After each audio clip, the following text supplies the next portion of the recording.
Imagine you spent years inside of a California facility training for a trade.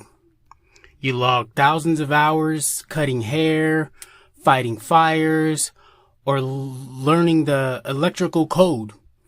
You walked out with a certificate in your hand and a skill in your head.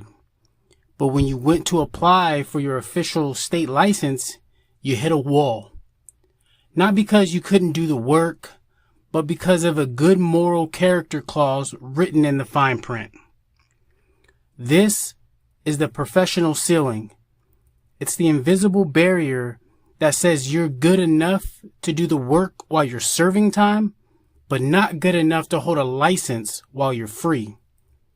I'm Lorenzo, and today on Freedom's Fine Print, we're breaking down the battle for the right to work. In California, there are over 1,700 occupational licensing restrictions for people with criminal records. For decades, licensing boards used vague language like moral turpitude or lack of good character to deny people licenses. The insight here, these laws essentially created a secondary prison, one where you're allowed to be a laborer, but never a professional. But as of 2026, we are seeing a major shift. Since the passage of AB 2138, licensing boards can no longer deny you a license solely based on a conviction if it's more than 7 years old. And for those of you in the trades, it's even better. They cannot deny you for a conviction that is not substantially related to the job you're doing. We have to talk about the famous example of the professional ceiling, California's firefighters.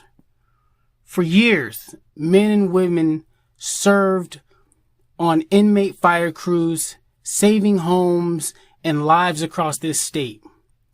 But because they couldn't get an EMT license with a felony record, they couldn't get hired by municipal fire departments once they came home. As of June 2026, AB 2147 has changed the game. If you served on a hand crew while incarcerated, you can now petition the court to have your record expunged and your fines waived, specifically so you can pursue a career in fire services. This is a massive crack in the ceiling, turning prison labor into a professional career. If you're facing a licensing board right now, here is your roadmap. First off, know the 7-year rule under AB 2138. If your conviction is over 7 years old, boards have a very high bar to deny you. Step 2. Gather your evidence. Boards are now required to consider your rehabilitation, get your letters of recommendation, and your certificates of completion ready. Step 3. Use the law. If you were a firefighter, look into AB 2147 immediately to clear the path for your EMT certification. You did the time, and you did the training. Don't let the fine print stop you from building the career you deserve.